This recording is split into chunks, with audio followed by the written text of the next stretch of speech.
you! Do you want to trade your old unwanted skins for fresh and new ones? It's very fast and safe with Trade. TSpirit against Alliance is our series here. Right now, Limp taking a decent chunk of damage, and they've now got this potential with Refraction on cooldown for 10 seconds, but Nisha's been hit by the spill of the side blades too many times. He's gonna fire. Oh, the first blood! Limp! Radiant's courier.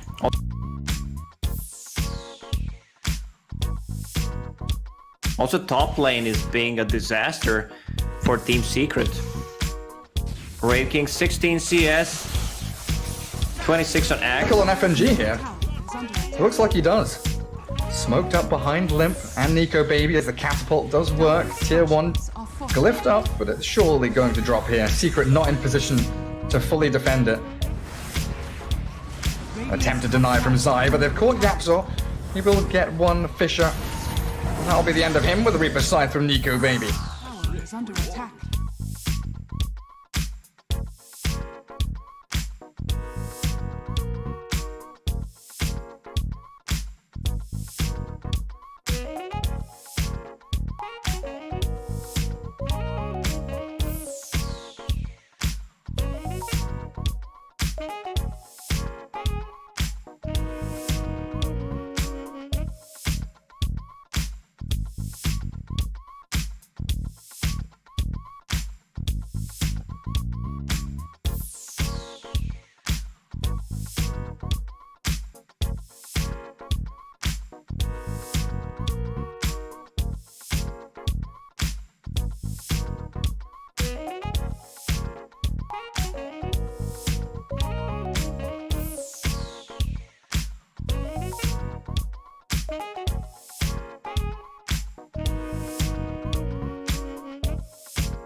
5 seconds remaining. And the Alliance statistics say is Alliance down to is a better team than Liquid, at least head-to-head matchup. And Woof.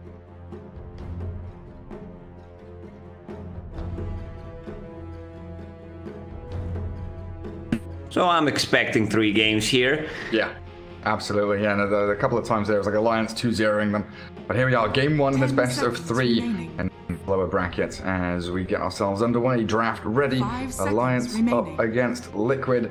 We did see Alliance, do very well against Team Secret, even though it was a Liquid's 2-0 turn loss. turn It was a to very, ban. hard-fought, well-contested series, and I'm definitely expecting to see the same thing here. DP and Oracle. Interestingly enough, contested heroes here from both teams. We don't see much of the Oracle from other squads, but both of these two teams do like to pick it up, especially in conjunction with Death Prophet. I'm really aiming towards these offlane picks, 10 though. I think that's seconds where the remaining. difference maker is going to be. S4's performance on Beastmaster, Axe, for 5 example, seconds and then remaining. of course Boxy for Team Liquid is always that potent threat, whether he's playing, Team Dragon Knight Liquid's offlane, or if turn he's, to ban. picking up the Mars, whatever it might be. Slardar also always comes to mind when you think of Boxy. They've also got that little kind of pocket pick, the Tusk for Boxy. That's something that they've been playing with to some reasonable success recently. Oh yeah, I've seen it in high-level pubs. I also tried it out to see how it works. And it's very good. Tusk has, I believe, like 4 strength gain per level. That's insane. Like, you get power treads, double bracer, magic one, you have 2000 HP. 8 minutes in, you don't die. 10 It's really one of the seconds heroes to look out for. I think a lot of the teams will shift towards this kind of a offlaner. seconds Let me just remaining. check the number on Tusk just to be sure. Like, the great thing is he gives you gap close without a blink dagger. Like, from the offlane, you think about Axe, Beastmaster, DK, for example, and very often you want that gap close hero with some kind of initiation, stun, Dragon Knight, Beastmaster, but Tusk brings you that without blink dagger thanks to Snowball, magic immunity piercing with Walrus Punch, so he doesn't need, any key itemization really. He doesn't need that one item to actually allow him to play his hero, and he's so good at hunting people 10 across the map. seconds remaining. As Ember Spirit Kotl, no duo combo coming out. DK 5 Phoenix being seconds banned out as remaining. well. Final bans for both sides. Team Liquid's Come turn through? to ban. Yeah, just checked. It's 3.9. I love to round up numbers. That's why I said 4. And the Lone Druid gone. No surprise there. I mean, Team Liquid, they can win against any team with their Lone Druid. They have Koikwa, the best Lone Druid and the only Lone Druid player in the world right now. He's the only one left. Alliance's turn It to really pick. is one of those special little picks for them. Nature's Prophet being banned out against Alliance. So what's our first pick then? Shadow DP Demon still is left in the pool? DP's banned. Yeah, I'm a moron. It is early morning. Lacoste, we've just woken up. If you're wondering why I look so beautiful, it's because I got extra hours of sleep. I was supposed to wake up earlier, but I did not. My alarm didn't wake me up, so that's why I look Team Liquid's turn. so swollen, I would say. And Shadow Demon it is.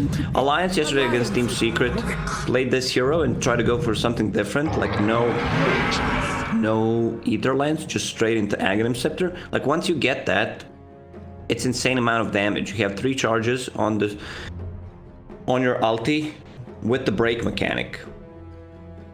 And Team Liquid, they already know what they're gonna pick. Like, I mean, these two teams know each other, so 10 seconds remaining. No. they're not surprised what other team is doing. 5 And no need to do your seconds homework. remaining. You've already played against each other enough and seen all these games. Got a good feeling. So Rubik Centaur looks like that's going to be the dual lane setup for Team Liquid already. Rubik is a real solid all-round hero, giving you that instant catch. You've got disengage from Centaur Stampede to try and get away from these Shadow Demon initiations. Alliance's turn to They can put a ban. lot of pressure onto that safe lane. Does Alliance come out with a Mars? And that's, considered a pretty good counter against the Centaur Stampede. Yep, can't run away from it. It feels like we're watching Dota, let's say 2 months ago, when these two offliners were extremely popular. Like, everyone was 10 just seconds picking Centaur remaining. and Mars. getting the Ring of Tarask on the hero, 5 building all the seconds remaining. auras. Now it's not the case. Like, you don't see often someone just building Crimson Guard pipe. It's very, very situational. Those items got nerfed. And it's kind of interesting for me to see, you know, Enchantress and Earthshaker just ignored, Chen ignored. We've seen so much of those from, you know, every other team really throughout the group stage and even into the playoffs here, Dota Pit. They still need position 5 heroes, I believe both of them. Alliance tends to play Shadow Demon as position 4. Yeah, they could think about like Jakiro, Bane, Team Liquid's those lines for turn to FNG. ban. Maybe even the Witch Doctor can come out again. Grimstroke, Pulse 5 for Insania are going to be banned out by Alliance. So they won't have that Inkswell Blink initiation from Centaur. And the great thing about both of these openers is gives you team fight, gives you initiation, good lane control from both 10 of these, you know, seconds pos 4 and remaining. 3s, and you're still really very open here to that kind of Chen 5 Lycan, seconds you know, remaining. maneuver through the draft into a bit more pushing strength as you go on. Not really giving up what your initial plans are for the game. One hero that has really risen in popularity is Enigma. Like, either as position 4 or 5 or as the offlaner. Like, this hero does so many things. Like, he flash farms, you get that necro book early on, you keep farming, then your items. Like, Enigma sometimes is the most farmed hero in the whole game, which is not what we used to see. Yeah, he's building up, isn't he? Team Liquid's turn Phase to ban, gonna be the Kunkka from Team Liquid. So a lot of Limps heroes still left in the pool, that TA, Alliance's Queen of turn Pain, to pick. all available. There is the Queen of Pain, which Liquid kind of snap up themselves. Maybe now think they want to move away from the Templar Assassin. Team Liquid wanted a hero that does not care about Shadow Demon, Mars, and that's Queen of Pain. Anything with a blink, you can just get out of the Mars arena, you get disrupted, so they need some follow-up stun. You 10 mentioned seconds Jakiro. remaining. It sounds okay. It's a 5 damage seconds inside of remaining. Mars ulti, and then they have a lot of zoning tools. I'm not talking about zoning tools when you miss the spells. It's just you can use Ice here, Fire there, Mars ulti. You choose where you want to fight. Yeah, it gives you that little bit of pushing strength from the position 5 as well, which Alliance, you know, these two heroes don't really offer you too much in that regard. But it's a great setup with Disruption into Ice Path to maybe catch the Queen of Pain, Chain Stun with the Spear. Team Liquid's turn You have to options. Disrupt. Okay, Disruptor. that's much better. Actually, it's more control for Queen of Pain, and you have a nice setup when you throw arena. So there's some extra damage. You have 2 rings. Like, what if you just Circles. get circles? You get Monkey King last. You get one. Is there one more circle? 10 seconds There's remaining. there's loads. There's Zeus. Zeus has a Okay. circle with Aghanim Scepter. 5 It depends how you're seconds defining remaining. circles, right? Like Tidehunter, Enigma, they have kind of circle abilities, you know, that bit of AoE. They're not actual, like, Venn diagram making circles that you can throw onto the map. Team Liquid. Position 5 time, it feels like here. Insania's hero's got to come out now. Oracle's something that they've toyed with before, but usually that's kind of paired up with something that they can just put out there that needs saving. If you get 4 circles, you're cosplaying Audi. If you get 5 Yeah, get the circles, Alliance's cosplaying turn to Olympics. I mean, Sure. that's the only Olympics we could have this year. Olympics are cancelled, right? I don't know, honestly. Probably. Chen gonna come out for Team Liquid. They still keeps them in the running for that Lycan last pick, right? 10 It's a seconds possibility, remaining. yes. Do want to keep 5 that push seconds going. remaining. But it mainly, I feel like mainly Chen is for that, you know, map maneuverability, dragging people across the map. So like a hero like Centaur or Queen of Pain can push that dead lane, make sure the wave is out across the river. Then you drag them into, you know, as Dire team, they'll be looking to play in Radiant Jungle. Can move 4 heroes there, then grab that hero, bring them into the fight, get a battle around the outpost, maybe move into that mid lane. Also helps you defend Roshan very nicely. What do you want to have against Queen of Pain? Like, Queen of Pain is that strong of a laner. She does not care about many heroes. They do still go for the TA. Limp special. We've seen him do the old meld level 1 to dodge Shadow Strike. It's always that little mind game, right? You know, do they have a sentry? Will they be forced to bring one out? 10 seconds Dodging out Shadow Strikes early on, it's basically going to save you, you know, a salve worth of gold or maybe a couple of tangos. Stop that damage over time coming in.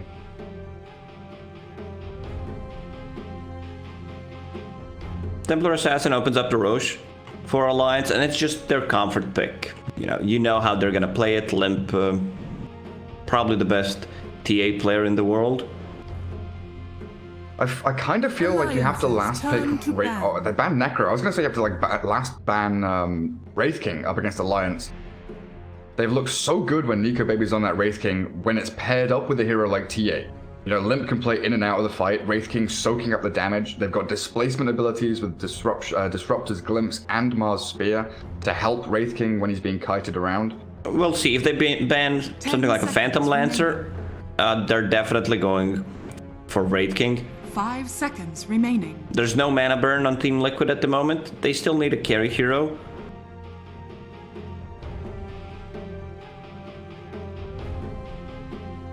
There is that threat from Necro units coming out from potential Lycan last pick, as PL is the ban. Is it the Wraith King? Is it the big Skelly boy? They were very limited on AoE, and these heroes don't really like to play into PL, so... I mean, 10th pick PL just wins you the games.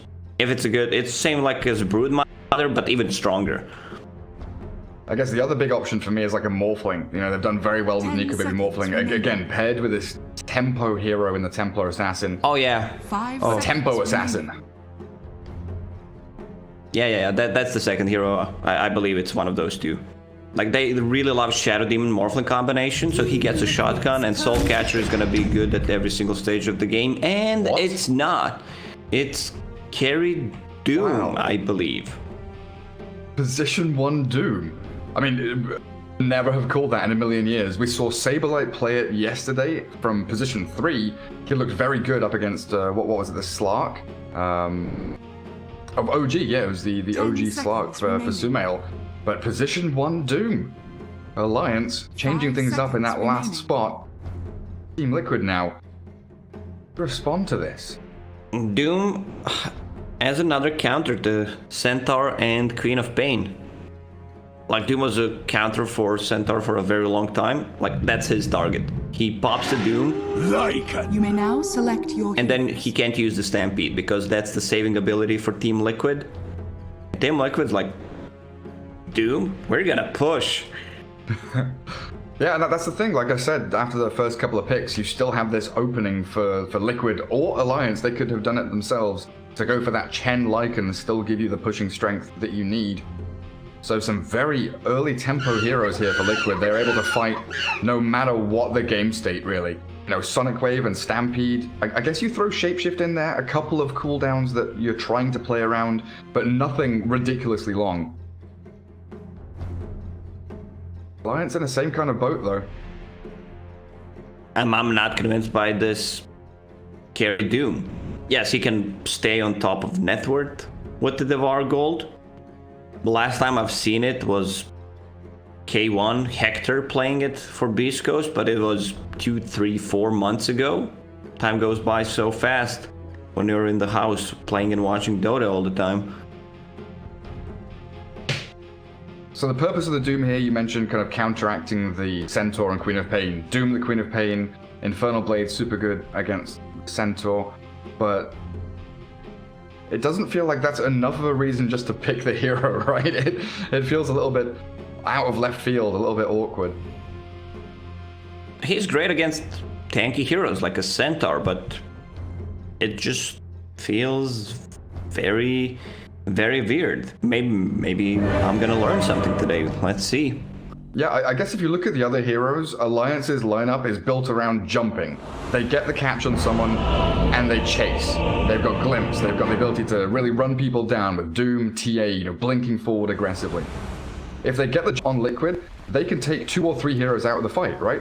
They Doom one, they blow another one up with TA, they Static Storm another couple. If the team fights are well executed by Alliance, they've got disruption to set up or save people as well.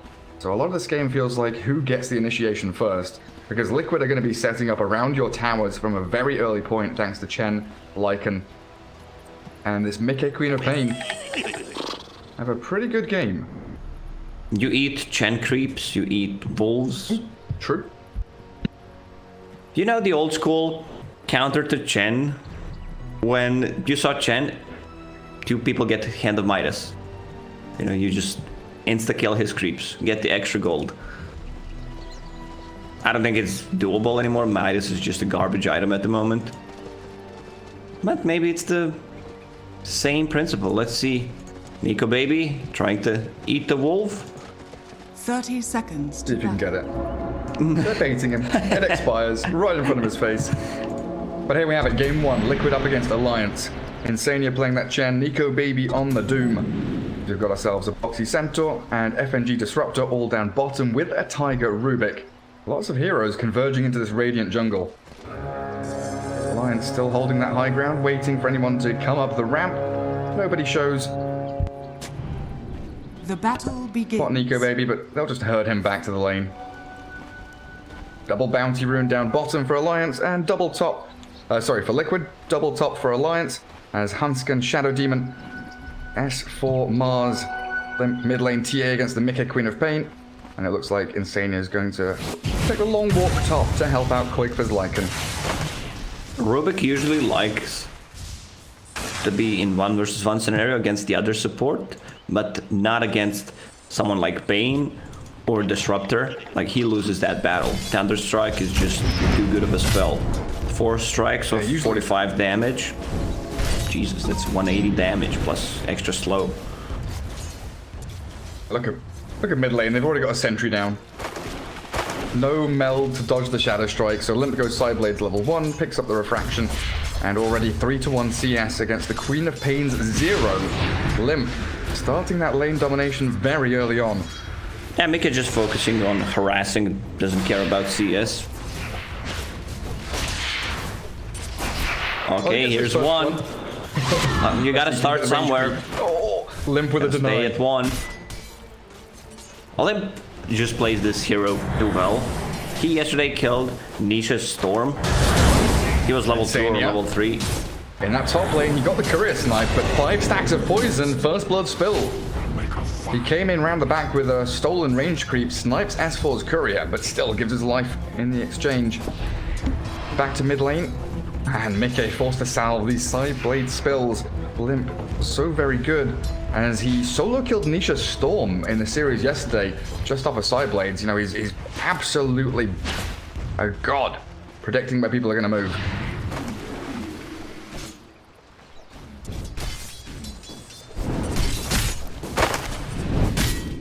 Centaur currently 10-1. Doom with that Devour is going to accelerate his farm a little bit. I guess she's just waiting for level 3, then get an extra Devour gold, try to eat the neutral creep. Like he will move over to the Wild Wing. Get out. So they get the extra 3 bonus armor, and they get this useless spell called Tornado.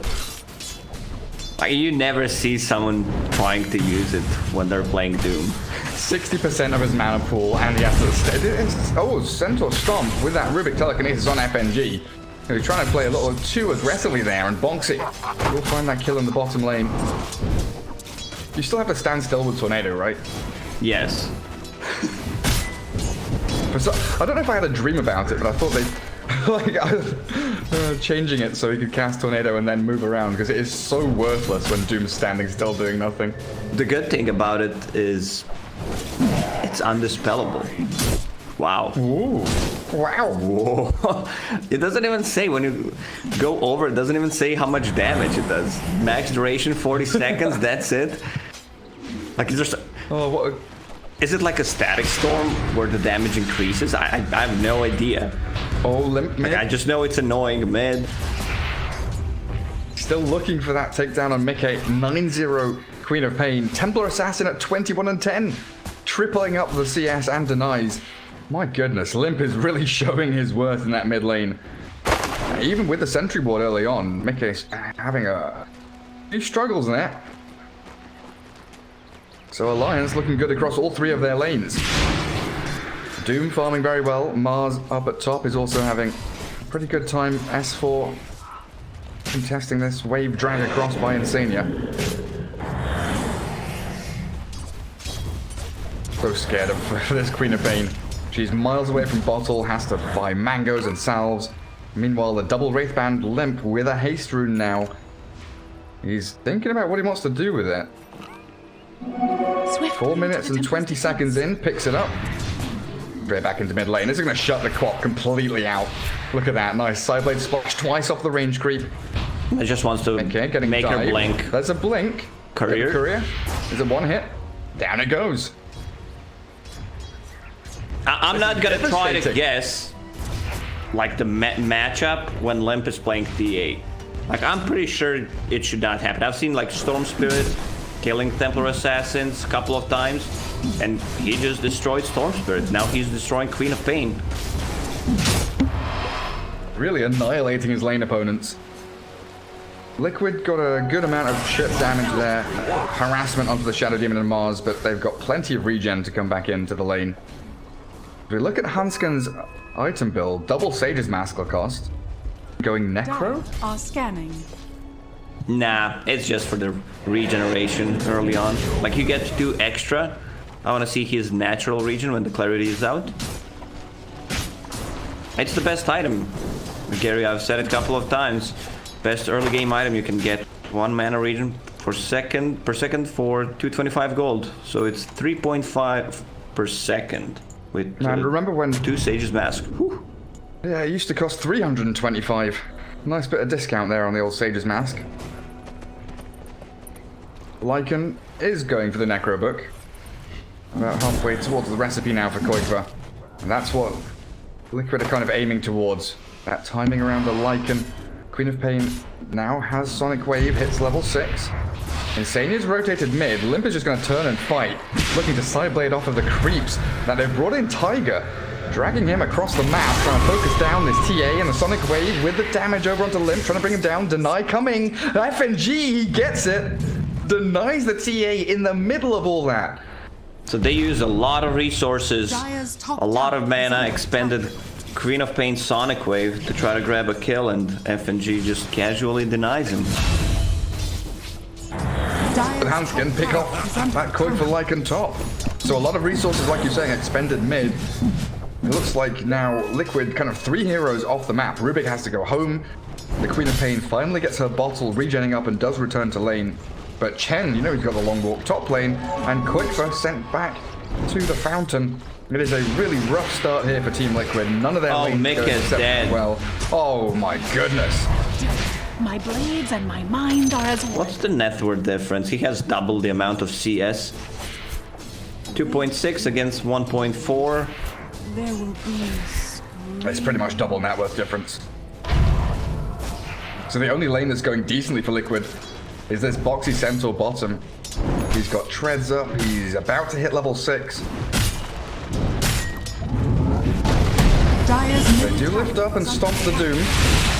Nico baby, Fable it down. He's got the 1 charges that he's popped, but the Stampede forward will secure them the kill on that position 1. That's a big kill. Killing Doom with the first Stampede, and they're just slowing them down. All these heroes really flash farm, like ViKin, Doom, TA. I'm just wondering who's gonna take the first Roche. It's a very important question here. Both of the teams really rely on having that Aegis. I think it feels like Liquid are the ones, you know, now kind of scrambling for any kind of momentum. Radiant's middle tower is under attack. Templar Assassin. What's she got? Is that Treads almost done? Oh, it is. Treads completed now. 0.3k net worth on Limp. Spectacular start for your TA. Queen of Pain doesn't even have boots. Barely finishing off a null tally. So now, usually Lycan kind of goes back into the jungle, gets that Necro unit, and you're saying kind of flash farm is up to Necro 3, then they start to look for that push into tier 1s. Bottom lane, they doom the Centaur, glimpse him back, held in the kinetic field, but doesn't look like they've got quite enough damage to bring him down. Tiger with a body block, safeguarding his position 3. Mickey does rotate here with a double damage rune, Queen of Pain. Nico Baby's back to full HP, and FNG's not showing himself. So first doom usage, they don't get anything out of that. Lycan, as you said, jungling and still farming the way, but he needs to be careful about being in the lane. Once you get that Necrobook, Shapeshift is on, you might try to score. You need one extra hero. Oh, he gets Iron Talon. Oh, that's real nice. Dire's middle tower is under attack. Let's see if Koikfa decides to clear out these last couple of camps in his jungle and swing down bottom lane. Radiant's bottom tower. I feel like he can really show up top anymore. Dania, given a little bit of space to try and get to that level 6. He is closing pretty quickly in towards the mech. Outposts both being grabbed up by the Dire team. That's pretty massive here. Koikfa's going to try and take down Hanskin top. Disruption buys the Shadow Demon a little bit of time. They got the outpost, but the shapeshift coming in means Wolves and Necro units will chase down the Shadow Demon, and now Koikfa's looking for S4. Bounce just going for the rune. Up. Yeah, easy rune grab. So this is what you want to get. First kill. I mean, kill for yourself when shapeshift is on. Insania still level 5, but has 3 very good creeps. You have Alpha Wolf for some extra damage. You have 2 stuns, so you can set things up. Dire's top tower is under attack. Interesting to me that Insania chooses to go Arcane Boots. I've seen a lot of Chens go no boots, rush into the mech as quickly as possible. What do you think the reason is here to buy the Arcanes first? Top tower is under attack. That's a good question. I don't have the answer, Gary. I would prefer... I was hoping you would say his team needs mana. Yeah, I mean, that's the first thing that comes to my mind. I could have gotten away with that one, but like every team needs mana. Every team does need mana. Good little pickup there from Liquid. Again, coming down bottom lane, claiming a bit of this Radiant jungle, putting pressure on Nico Baby so he doesn't feel safe farming around his tier 1. Alliance not going to be defending though. Radiant's bottom No tower TPs is coming under in. attack. Limp TA still wants to Radiant continue structures are farming. fortified. Oh, maybe not. I was kind of expecting the Deso again, but you know, I'm a bit slow, I'm a bit stupid. He has been going blink in all these games as the fight breaks out from the bottom. Here come the TPs. Alliance defending, and the Static Storm kind of misses, but FNG glimpses the Centaur back in, and they've caught out Boxy. S4 is going to throw all of his spells, you know, God's Rebuke and Mars Arena. Radiant's middle Was that a tower Rubik is stolen under one? attack. It was. TA still chasing. Blink ready in a second. There's a Sonic Wave, Nico Baby a couple of hits away from death, finally falling. And Limp's TA going for the backstab with that Blink Dagger. Fade Bolt there, half HP, Templar Assassin, Insania still giving chase. I don't know if they want to continue with this, but the Shapeshift Lycan coming through.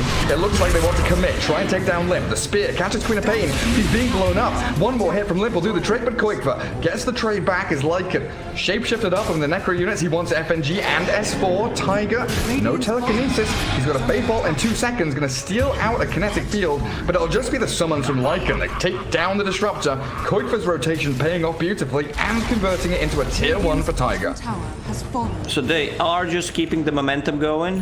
Very nice rotation from Team Liquid. Just bringing in the numbers. Hanskin farming on the top lane. He'll get the tower. Queen of Pain might TP top just to try to defend it. But against the disruption, man, it's gonna take him like 4 more hits to actually kill the tower. 3, 4, yes it is. Man, I'm so good at predicting stuff. Beautifully done. Dire's middle tower is under attack. Yeah, I mean that Mars ulti from Tiger, the arena from Rubik. It's a little difficult for my old man eyes to see who's throwing out these spells sometimes. But that was able to, or it allowed Liquid to reset the fight, fall back, get Koig for that TP in to turn things around. It bought them so much time because Alliance couldn't get away from their tier 1 and give chase, as their lineup really is built to do, catching out Tiger and that bottom rune spot. Limp with a Blink Dagger, making short work of the Rubik. And this is the timing where Team Liquid wants to take a fight. Like, you would want to have an item on Queen of Pain, but yeah, okay, she's gonna be fine, you know, deal damage, try to farm up. Her laning stage was atrocious. Limp just dumpstered him. And yeah, Lycan with the Necro 3 right now. They have Chen, Hand of God. They have no mech, but it's coming out in the next 500 gold. So all these small pieces coming together. Centaur, that's a blank. Yeah, so the itemization timing of Team Liquid is really on point. Where they can start to make their move, but FNG, Static Storm, Queen of Pain, trapped in the kinetic field for a little bit. They need the Doom. Nico Baby throws it in. Mickey gonna have his third death of the game here. Let's bring 4 heroes top, even though there's no tier 1 to claim. They wanted that kill on Queen of Pain. Queen of Pain is not that high level, so in 30 seconds she's gonna be out, which means no Doom, no Static Storm. They even used already Demonic Purge, man. 3 long cooldown ultis just to secure kill on Mickey. Queen of Pain up in 10 seconds. You can see the smoke from Tiger and Boxy. They're already making that move. TA traps all around this jungle though, scouting out the maneuver. Deep observer from Tiger, trying to scout out where Alliance are lurking, because there's tier 1 mid, heavy pressure from Lycan and Chen, just committing the summons, not showing any heroes on the map except Boxy, who walks into the creep wave, dragging it out to try and speed up that objective take in the mid lane. Radiant's middle tower has fallen. Are scanning. Bounty room spawning, Queen of Pain back in the jungle, just farming away. Very casual-like. Now with the Necro 3 online, you can get rid of the traps, you can get rid of the wards. There's one ward on the high ground in their own jungle, and that's all for Alliance. It's very hard. Does this sentry? Yeah, this sentry actually can see it, so they're gonna kill it. Alliance is playing without vision right now. They're smoking. Yeah, they need to reclaim control somewhere. Doom is up on top. He's got 1 observer ward there for him in the lane. Doesn't feel safe as the rest of his squad down south hunting for Koigfa. Wolves and Necro units shove out the way very safely. Wonder, do they know the Wolves are coming? S4 has shown himself. Mickey's Queen of Pain was also there, in that bottom right hand corner of the map. Ready to die. Lycan has just forced all of Alliance down bottom. There's a lot of free farm time now for Tiger up top. Gets a bit of a push mid. There's all space for Queen of Pain to catch up, right? She's been given all of this room in the kind of back end of the map. Another smoke. Rubik and Centaur. Where are they heading? Catch out someone Radiant are scanning. in this top lane, as Nico Baby will show, but it's FNG, the easier target that they probably want to go on. Oh, the Blink Stomp, it just about connects. They lift up the Doom and focus into the Lycan. In comes the Shapeshift, but the Static Storm down. Boxy, the return Static Storm is going to stop S4 from getting any spells off, but finally the Arena of Blood does arrive as it glips back with Sonic Wave perfect. Mickey, he gets a lot of damage in, but no kills until Shadow Demon falls. The disruption bought a bit of time for the Doom, but Lycan charges forward, clears up 2.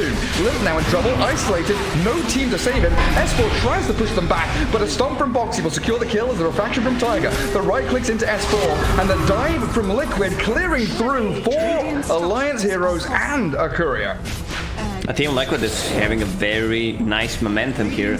All these items connecting together. You have Lycan, a lot of overtime damage. Like Templar Assassin really struggles. They don't have the hero with overtime damage besides Shadow Strike. But there's a ton of units that can just take off the refraction, and she does not have a defensive item yet. They slowed her down very nicely. Catch Koigfa. Yeah, He has no boots. Yeah, just doom him. And Demonic Purge. And that will be the end of the Lycan. No deny coming this time. In the seven hells.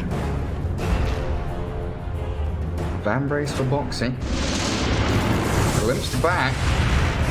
FNG trying to make all the plays here. Limp jumps in, but they don't have that additional stun. Infernal Blade and Wall Stomp just a little bit too far away. If they had Deso on a T8, they would have gone into Roche Pit with it, but no Deso means no Roche. Others really don't deal any kind of damage to Roche.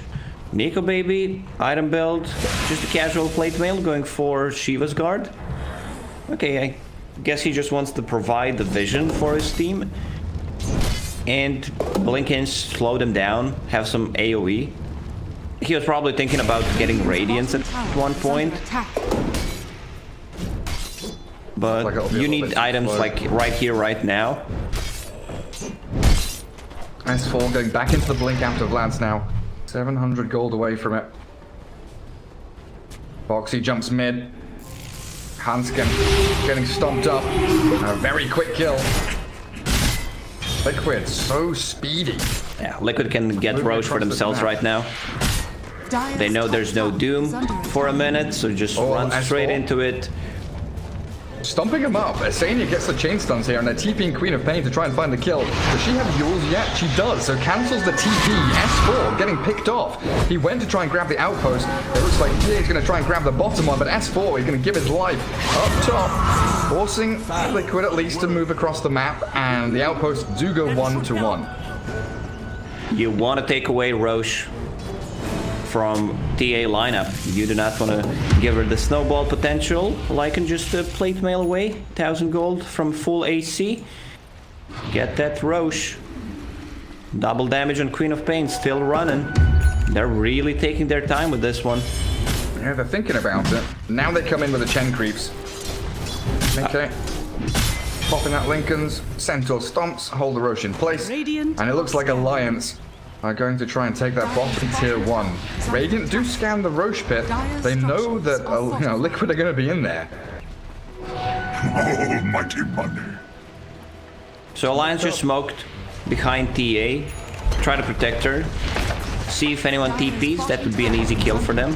Dire's bottom tower has fallen. Nothing If Limp continues for tier 2 tower, I believe Liquid will know something is up. While that Roche was going down, a massive wave being built up by Tiger as he pushes out top. So Liquid not bothered about the bot lane, they just group up and now they start to play off the high ground between that top and mid tier 2 tower. Radiant's middle tower is under attack. Alliance Radiant structures falling into a little bit of a trap here, thinking that Liquid are going to come back and defend. Yes, they get 2 objectives and that's a nice little bit of gold in their pockets.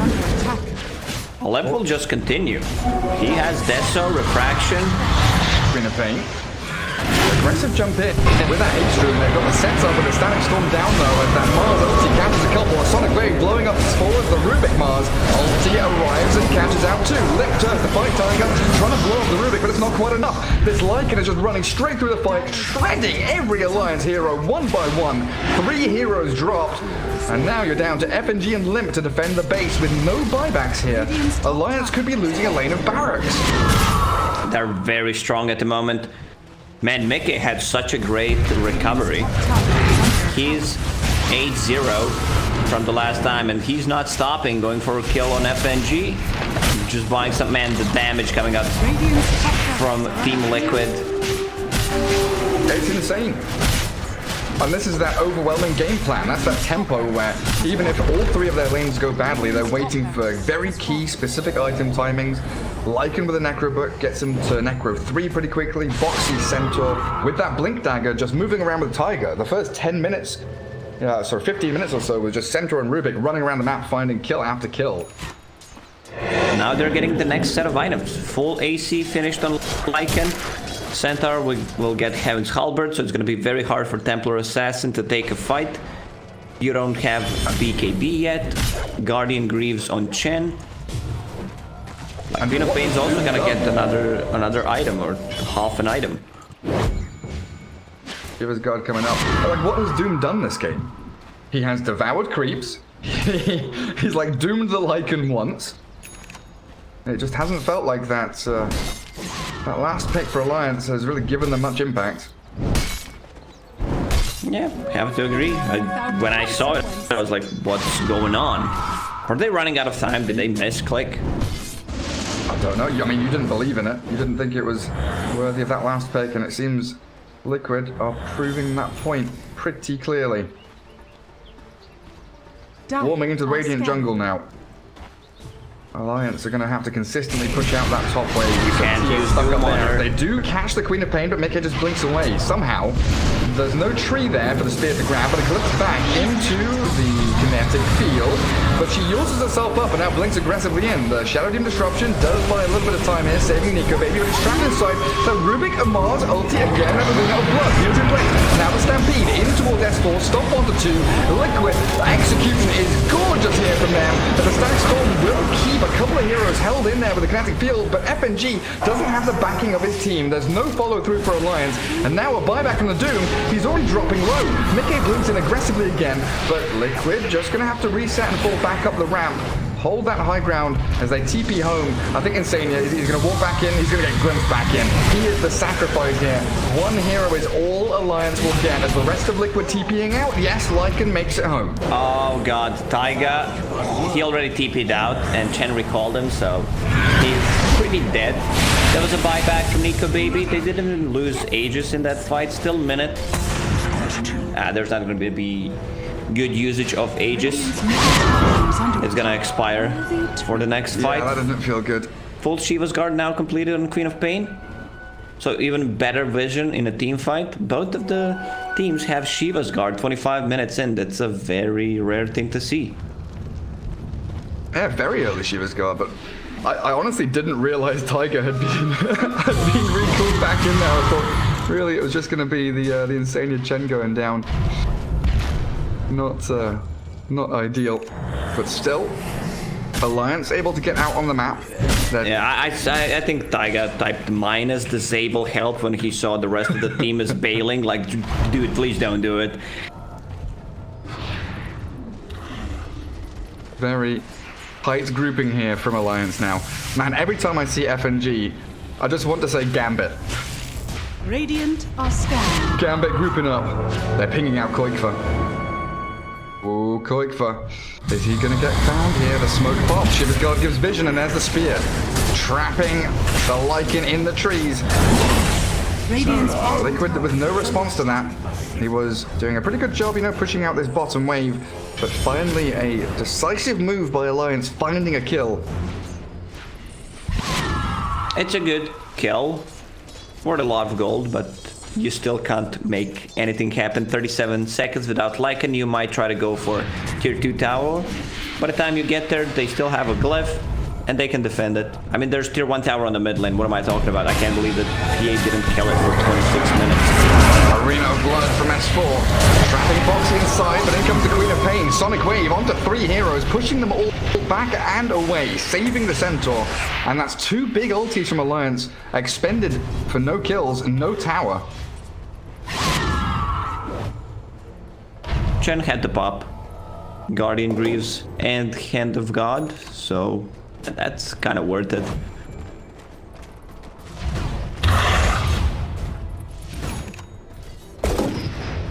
When you think about Lycan as a hero, like when he hits his peak, it's very hard to judge, depending on the rest of his team.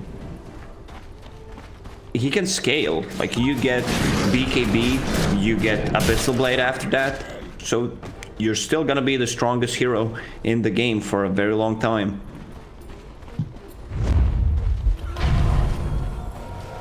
I'm going. Keep Lycan in this position of power. Quickening Charm on Koikfa. Dire are Scanning down bottom tier 2 as well, but there's no one here from Alliance. Looks like Radiant Observer Ward will be able to spot out the Lycan, but the rest of Liquid are very, very forward, advancing and looking for anyone lurking here. Very good deep Observer Wards as well from Tiger.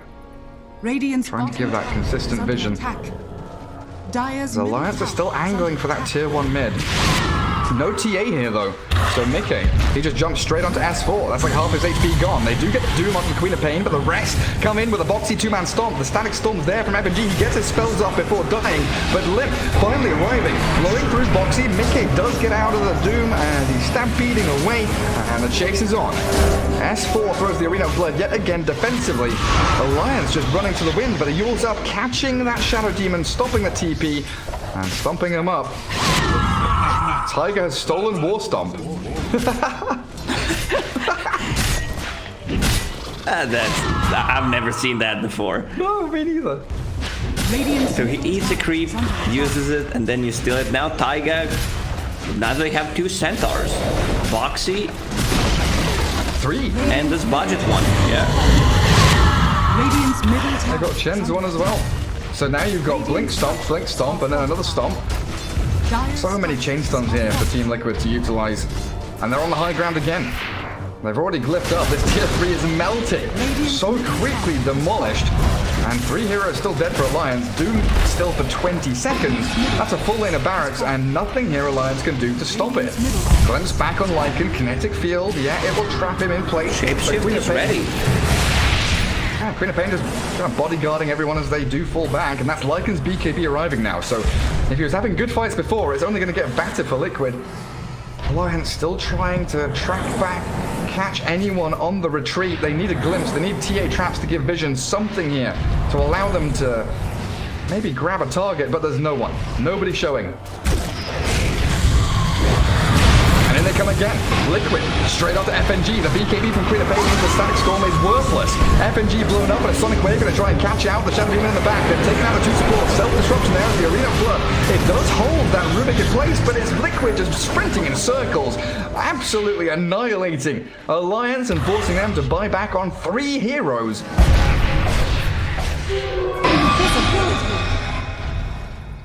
They can't take a fight anymore. It's do or die for Alliance. One more fight, and if they lose it, the game just ends. Roche will respawn in a minute and 20 seconds, sadly for Alliance. He's not spawning that quickly. And Team Liquid, they got some really nice tier 2 to 3 item drops. They've got FNG again.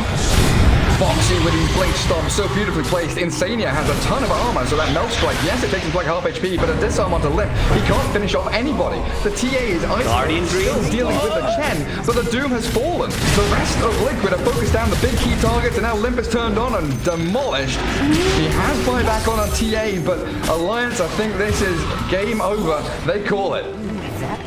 They do. We've seen this yesterday when Team Secret was playing against Alliance, where Lemp tries to go for Papi's Chen, but Papi's Chen was having a blast in that game, stacking the armor, so he could not kill him. Like, he needed 10 plus hits to kill Chen. Same thing happened here. I was talking about nice tier 2.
a minute, maybe. That's it. Liquids turn to And battle. the Doombringer last pick, we're still not sure about what was going on. Maybe they were like, we need someone to come online fast, carry the auras for the team, but it was only Shiva's guard.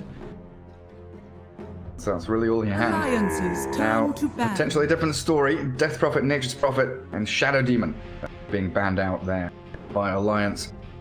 Get ourselves into the draft for game 2. Do you reckon maybe we see a Lycan ban in this first phase? It's a possibility. You see that OG is banning out Lycan. Most of the time, they don't want a hero that messes up with their timings. Pretty much the same bans besides Shadow Demon. We might see that Lone Druid left in the pool. That's a hero that Liquid very happy to pick up. I mean, any given game for Koikfa still gives them that really strong pushing strength. Koikfa's kind of feels like Koikfa stepped up as a player in the past year or so. Remaining. Oh, Looked much better as a team 5 player seconds in remaining. particular. You know, he used to be playing these very farm-heavy heroes. His Invoker was one of his specialties, where he would kind of try and solo the game. Now he's much more kind of team-oriented, it feels like. I mean, Koiko had some good performances before, but right now it just feels like this is his home. He feels very comfortable. The whole squad just looks like a bunch of dudes that are friends and getting along together, and why the results are good. Happy family. Yeah. Pain being taken out, one of FNG's specials, and the Queen of Pain actually making her way into that first phase of bans. Alliances turn. You still have heroes like Grimstroke, Chen, Phoenix as well. Liquid snapped that one immediately, and it looks like both teams pretty on the board with what they want straight off the bat. Enchantress Earthshaker for a Oh, lot. I know what you're gonna say. Go ahead, Gary, say it. No. Now you go. say it. Am I going to say taking a leaf out of OG's book? Yeah. Is that what you were waiting for? Yep. It's just what OG's doing with these two heroes. I mean, it 10 can be seconds paired remaining. up with a third one and just run a tri-lane. And Earthshaker 5 as a hero seconds just remaining. feels so good at the moment. You're getting free gold. You don't need items on this hero. You just need a Blink Dagger.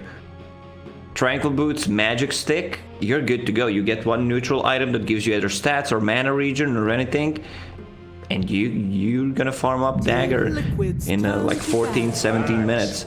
So Team Liquid with the classic opener, Phoenix and Axe. A lot of teamfight potential. You have a guaranteed lockdown. You have ways of protecting the egg. Damage in the laning stage over time, being pain in the ass. It's really the classic already. Yeah, 10 superb opener. seconds remaining. Also, you know, the Phoenix first pick, Alliance 5 seemed to be pretty seconds happy remaining. going into Enchantress Earthshaker, but Phoenix with all the magic damage, but I think primarily the kind of AoE damage over time potentially stopping that Earthshaker blink with Supernova. Axe with that protection you mentioned as well, to try and keep the egg alive. Openers from both sides look pretty teamfight oriented. I'm excited to see how Alliance utilize this Earthshaker Enchantress though. OG have looked very good with that kind of floating duo of supports where they're potentially playing the tri-lane that you talked about, but also swinging into mid lane, looking for kill threat there to try and get an advantage. And Enchantress pretty happy just to TP to a lane, die a couple of times, and give one of the core heroes that consistent staying power in the lane. Sounds like a perfect FNG hero if you're asking me. Yep. It 5 does. seconds remaining. Out goes the Beastmaster. Alliances Alliance turn take to out pick. Lycan, so he does get removed. Turn to pick. Batrider for Alliance. We see this hero banned a lot, first or second phase. Very, very difficult hero to handle in the laning stage. You kind of have to pick someone that can lane against it. Also very good at cutting waves or stopping people from cutting waves. It's also a hero that Alliance plays in the 10 mid lane seconds remaining. if needed. True. 5 seconds. So what do you want to get here? Flexibility. You want to get the carry that doesn't care about Batrider in the laning stage, Phantom Lancer, Weaver, Lifestealer, Juggernaut. Alliances turn to pick. Grimstroke. we're going to round out their support duo there. So it looks like Tiger Phoenix, Insania, Grimstroke. So these team fights, you know, this trio of heroes is going to be roaming around the map looking for kills, constantly hunting people down. It's such a strong combo, and people realize how to play Grimstroke, how to utilize it to full potential. You just max out the Inkswell and then lower the cooldown on it and play with any initiation hero. So you pop it on him, it's a very, very strong combo. Anything with a blink, precast it, he goes in. Like, you don't focus him, you can't just really, you know, jump on top of it. But what you can do here is just dispel it with the enchant, which is pretty damn good. True. Grim into Enchantress. Usually it's the other way around. You build Enchantress against the Grimstroke. Fourth pick for Alliance. Do they want to keep this Batrider flexible still? Like, it would mean picking up, you know, potentially the Nico Baby hero right here, right now. Don't have great ways of dealing with Supernova at the moment. I would love to see it. Someone with aggressive tri-lane from Alliance. Batrider is the hero that can't be left alone. You can cut the waves. There's always stuff you can do with the Batrider. Could you just steal the trio from OG? Just go Luna now? You could. There's nothing wrong about it. Morphling. Will be a Nico Baby hero. Morphling grabbed up, so they are keeping that Batrider open between S4 and Limp. Phoenix, pretty good Spirit Vessel purchaser. But Liquid will always have that. Turn to ban. Weaver. Weaver, you mentioned. They're very, very limited on the lockdown for Weaver. So it's a core Weaver position 1. And now you've got Grimstroke Weaver combo with Shukuchi Inkswell. Axe Phoenix in that dual lane. A lot of damage over time. It's not just about Shukuchi and Inkswell, it's also about Swarm and the Phantom. You can't kill it. Like, it's gonna be so annoying to play against it in the mid game. Those little things stuck on your body. The only one who can kill this is Ursa with Overpower. No one wants to pick Ursa. So it looks like Liquid aiming for that last. But they put Mickey Weaver in the... Oh, maybe they could still go for like Koik for Lone Druid though, right? They could, yeah. Right now they don't have any tower damage. It's also a great Storm Spirit game.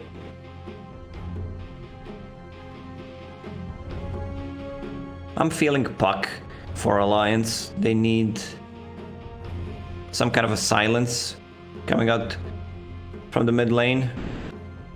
Yule Scepter Builder against Axe. It could work. And you want some space creator, some kind of tempo to play with Earthshaker and Batrider early on. Give Morphling a bit more free time to farm up that E-Blade. Yeah. Alliance banning the TA. That says Puck to me. And for Liquid, what if they just ban the Puck then? I mean, Alliance will have to think of a different hero, Gary. It's that simple. Simple answers for simple questions. That's what we like. 10 seconds remaining. Yeah, I would just love to see some kind of control. Grimstroke and Phoenix, they have no defensive abilities. It's just gonna be Lone Druid. Choose your... There it comes. They already know. They were prepared for this Lone Druid pick. Last pick for Alliance. Limp Necro, so it is the Nico Baby Morph and S4 Batrider. Liquid, again with a lot of chasing power here and the ability to gap close onto heroes. Not a massive amount of nuke damage to kind of burn through the Ghost Shroud or the Nico Baby. All of that attribute shift into strength. Yeah, no burst damage whatsoever. Again, honestly. They have no magical damage. Taiga needs to have a very good game.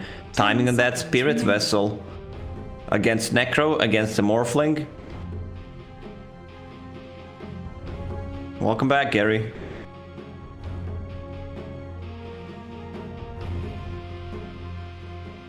God damn it, I think Discord's having a few issues. I can see your mouth moving in our call, but I can't. Yeah, I'm in. There we go. Nice. I rejoined. Discord has been, not working so well lately. A lot of people using it. I mean, Dota 2 as well. We've had some issues. Like, I mean, everyone's using the internet too much. Everyone's at home. Servers are overloaded. But there we go. Game 2 draft ready. Could take on Alliance here. Liquid 1-0 up in this best of 3, and we're in the lower bracket. This is round 2 of the OGA Dota Pit 2020 online for Europe and CIS. Liquid had to defeat FlyToMoon in that first round of lower bracket. They did that 2-1. Alliance in that close-fought series against Secret in the upper bracket, a 2-0 loss there. I don't know if it's dampened their spirits or they've lost a bit of morale, but we'll find out if they can swing things around here.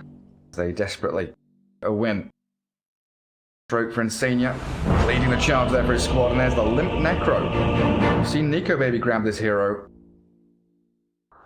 They are swapping around a little bit. Less wretched fools have underway. no idea. It's going to be very interesting to see how this game unfolds. You have Necro and Morphling. If they get a very good early game, they could easily take over, but it's also a free Weaver game. Like, this is the hero not to be underestimated. That was costly. What's Mickey saying? Giving each other the tips. Not really sure what he's saying. Maybe he's talking about the last hit battle in the previous game where he was Queen of Pain against TA. Liquid. Boxy up top on that axe. For now, it looks like he will be against the S4 Batrider. So probably Axe going to be cutting waves. Batrider trying to farm under the tower. I see. They're bilingual, trilingual. Insania asked him, "Tistos dela last game." Well, what did you do last game? Tiger Phoenix up here. And FNG was flaming him in Swedish, or just general flaming. I know what fittefan means in Swedish. Vad fan should mean something similar. That's definitely not kind words. The battle begins. It's just a friendly banter between these two teams. Absolutely is. FNG going to take the bounty rune as Kuiper tried to steal it with the bear. We've got ourselves the Insania Grimstroke, Mickey Weaver up against Hansken Earthshaker blocking the wave. Nico Baby Morphlings down here with the FNG Enchantress, so it will be an aggressive tri-lane for Alliance into this dual lane from Liquid. Mid lane, Limp Necro against the Koik for Lone Druid, who actually drags his wave. We've seen Necro in these 1v1 matchups. I think Ember Spirit is probably the most devastating one, where he just annihilates the lane, so you have to do these wave drag backs. I assume Koik feels it's the same story here against the Lone Druid. A bear level 1 is not that strong, just 20 damage, and he wants the full wave for himself. He does it very, very nicely. And you can also deny creeps from Necro, at least getting the XP from it. Limp comes in. Good amount of damage bottom lane though, FNG dropping very low. Level 1 Inkswell carrying up for the Shikuchi. Pressure, even in a 2 versus 3. Do you think Liquid should bring the Phoenix here? You thought you had me, didn't you? But they should. Like, but then you have Boxy. Boxy needs the creep skip. You can't lane against the Batrider. You need to have level 2. He needs to TP out, man. This damage, 8 stacks of Napalm. Insania being dived a little bit bottom. Skeletons chasing him as that Dark Troll from FNG putting in work. So dive forward. There we go. Good amount of damage there, but Inkswell bottom. Trying to catch out Nico Baby. Dead. Okay. He's got thick charges, but he gets the first blood on Nico Baby. Now he's looking for the bonus kill. Oh, level 2 Weaver with that Gemini attack Shikuchi. Beautifully played. So close. On the edge there. Mickey very nearly dead. But again, this 2 versus 3. Liquid outplaying their opponents. I was afraid to play a lot of Weaver, and I know if I misuse my Shikuchi, I'm dead. You know, it's same as Pangolier at the early levels. 20 seconds on Swashbuckle. you position yourself badly, that means you're dead. You have no way out, but his Shikuchi just got ready. Okay, so it's pretty nice start for Team Liquid. Now Boxy will start the creep cut, and Taiga doesn't have a space in this game if Boxy's just creep cutting, so he needs to rotate to the bottom. Inkswell, Shikuchi again onto FNG. Mickey pumping the damage forward. They turn towards Insania. They get the kill. But a 1-for-1 trade still feels pretty good as Mickey pressuring Nico Baby, continually applying that damage. I believe that's 2 raid bans already, plus a full magic one coming out on Mickey. He also bought something in the base. Yeah, it's a full raid band. Another man. This is a disaster. Like, Weaver, she's gonna have 80 damage with Geminate attack, level 4 already. But Nico Baby's nearly dead. Might actually fall. Has to pop the 1 there as Mickey dives under the tier 1. Stroke of Fate not going to connect from Insania. But the pressure is mounting. And Hanskin Earthshaker with FNG Enchantress, they've really got a lot of work to do now to turn the tides of this bottom lane. Pop, you were right. Boxy's just going to be creep cutting here. Gathering up his waves, farming into neutral camps, and Phoenix putting pressure onto S4. Taiga keeping dive in case he feels threatened, just using fire spirits every single time they're up. Okay. Sentry down from FNG. He's got another Shikuchi and 7 1 charges here as they turn towards the Earthshaker. Mickey. Oh, is he going to get away from this? Barely finding a gap between the sentries. He's so close to death. Already on They Insania. don't have a waveform. There's nothing there but a long-range impetus. FNG somehow finds the range. He had Shikuchi ready. Could easily just go and close the gap on Enchantress. Did not receive much damage. But okay, how much gold did he get from that? 163, what? Yeah, not that much at all. Now Weaver returns bottom lane, full HP, full mana, ready to continue fighting aggressively with raindrops up. They actually dive forward. Taiga looking for the jump onto Hanskin. Good damage over time with a fiery spirit. Misses the 3rd one, and he's only got 1 remaining. No way to close the gap any further. You thought you had me, didn't you? Dire are And scattered. for now, it looks like mid lane going pretty well for both sides. Very even farm. Lone Druid and Necro feeding out. Koikva does have access to that medium camp, though, to accelerate his farm a little more. S4 kind of struggling, though. All of that pressure from Taiga means, you know, Boxy is leaps and bounds ahead of this Batrider. And Axe, he can consistently cut waves. Batrider seems very reliant on that Firefly, and he doesn't have a great way of dealing with Catapult either. I've seen Batriders putting vision in the area where Axe is farming and try to go for a kill once you're level 6. Axe can't TP out, and this is a different build from Boxy. Usually when you are creep cutting these days with Axe, you just get a bracer, phase boots into a blink dagger, but he bought the Ring of Health just to have some more sustain. Who's deeping out? That's actually Phoenix. Yeah, Phoenix coming top. Taiga gets a ward down. Axe still going to be cutting the wave. Looks like they want to try and get up in the face of this Batrider again. Hanskin, the double damage rune. He's wandering up towards top lane as S4. He is looking to contest Boxy, but he's being called up inside the creep wave. Lasso's up with an Enchant Totem Fisher here. They'll do great damage onto Boxy, but he turns and dunks before falling. They get the kill on S4. Radiant's courier has been killed. No real way for Hanskin to stop Taiga from escaping. Trying to give chase here. One more punch. That's all he gets in, but a nice free wave there for the Phoenix.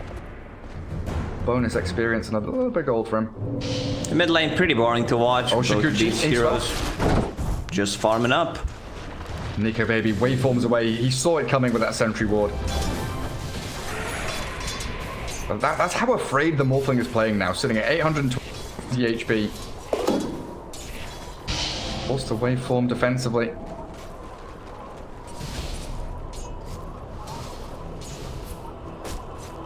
There's another sentry ward coming up. It's very important when you have Weaver or any Invis hero to just be able to get rid of the enemy sentry wards so that Weaver can do whatever she wants. Fisher on top. Bringing Limp in here as well for the Reaper's side. Boxy does die. So rotation in from Limp and Hansken. Take down. Just delaying the Blink Dagger. Delaying that Axe's momentum. Now there's FNG getting sniped down bottom lane. Pretty quick and easy kill on the Enchantress, honestly. Now the bottom lane becomes even harder. Weaver just hit level 6. Hansken does die. Entangling claws from Koigva.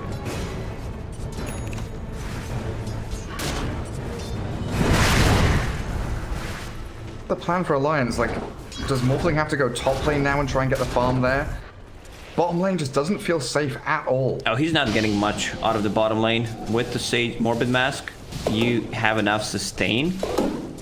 But if they decide to rotate one more hero, like, you could be in trouble. I mean, they're diving in again. Nico Baby, or they kill target top, but Nico Baby bottom. Forced the waveform out again. So S4 getting a solo kill on the Batrider. Onto that Phoenix. Alliance finding a little bit more room in this game now. Dire's top tower Stealing out a is under stack that attack. Axe had made for himself. Radiant's courier has been killed.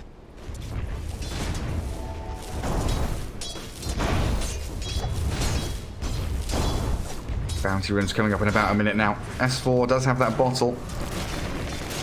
Looking to try and refill it.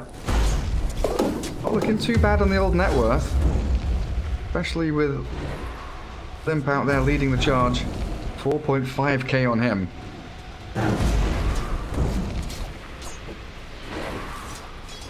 Well, Lone Druid starts to make his mark on the game though. Mask of Madness is done for his bear.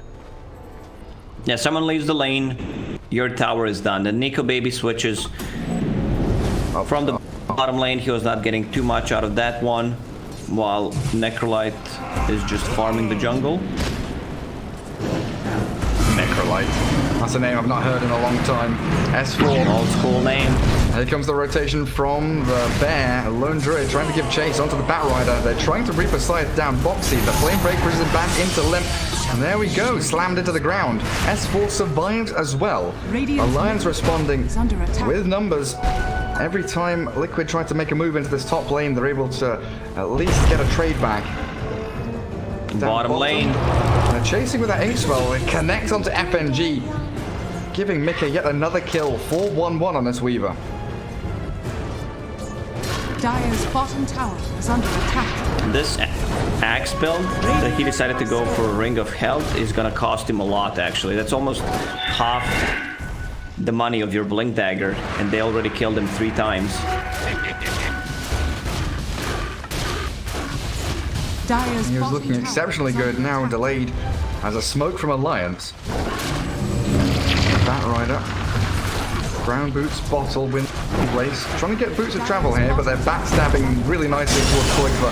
Fisher doesn't keep him on the wrong side, but with Echo Slam and Lasso, they'll just throw everything into the mix there. Dire's structures are fortified. Convert this into a tier 1 tower. Yeah, freebie tower for them. And on the bottom lane, Radiant's middle FNG tower has is fallen. defending his tier 1 tower.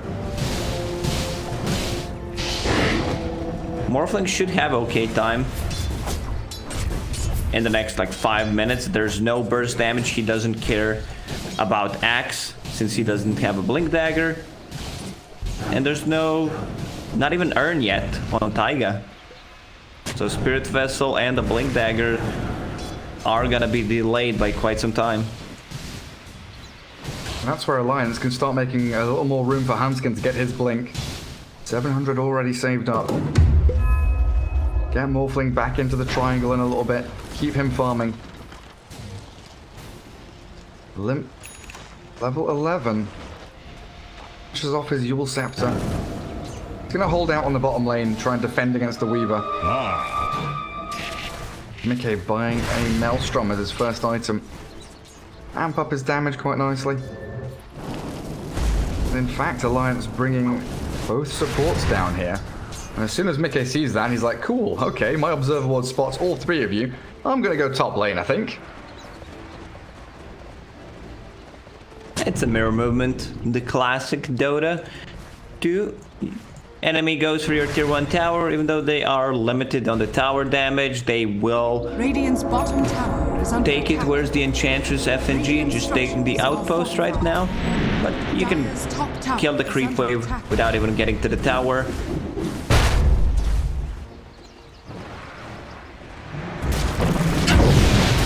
It looked like Insania knew what was going on as well. They realized that FNG is going to come in towards mid lane, get a ward down. Lone Druid just going to swing up to the top part of the map. Keep himself farming as stacks built up by Tiger.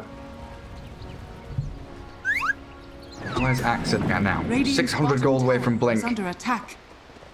Feels like the only thing now that we're waiting for. But the fact that they do have to wait for it means it's room and space for Alliance. Yeah, Nico Baby goes into the triangle. He's got stacks made up for him. Earthshaker's farming jungle bot behind the Necro. So they've got the ability to go into the Radiant jungle and take control of that area now. S4 smoked with boots of travel. A very speedy bat. He's got a windlace on top of it. Smoked up 483 move speed. But That's without Firefly, which gives percentage-based movement speed. seems like Liquid are getting ready for this. Insania straight up onto the high ground to de-ward. Liquid is waiting for Deso on Lone Druid, then they will start grouping up. They know that Morphling is not gonna have his item. They saw Ghost Scepter. That means he's going for earlier shotgun build.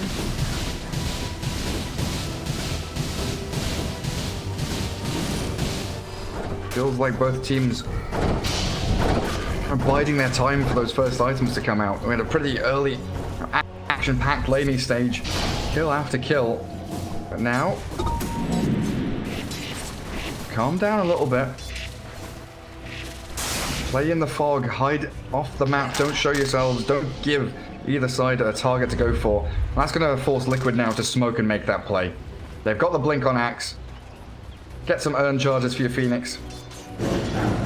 Weaver with Maelstrom is going to be outputting a significant amount of damage here. Breaking up the staircase. Scan connected for a second. Now they're chasing. See what's happening. A golden thread. We'll get some bounty runes. But that's about it. Alliance have moved all the way across, gathering up behind their tier 1. Dire Observer Wards, a nice chain link fence for the Dire team all the way across the map.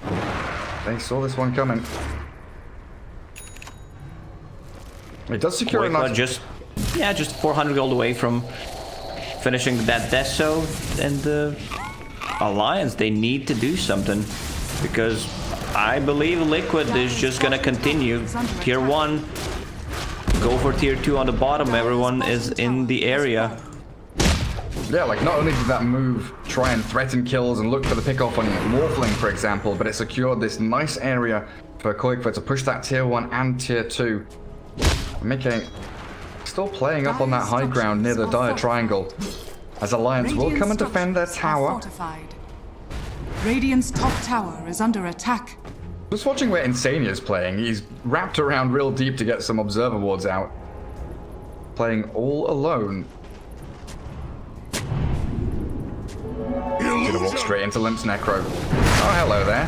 Limp's not quite sure what's going on. Like, have I walked into Liquid, or has Insania walked into me?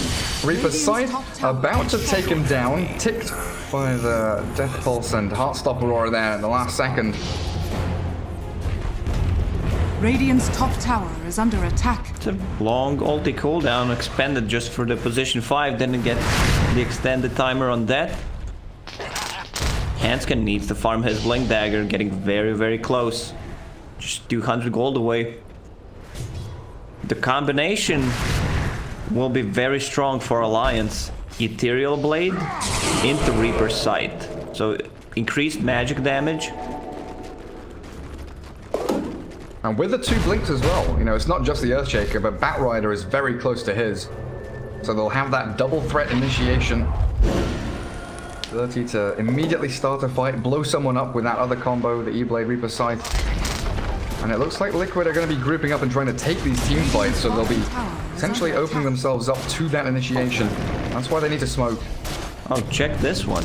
Morphling morphed into Axe, picked up the illusion rune, and is cutting the waves with it. It's pretty smart. Oh, that's really smart.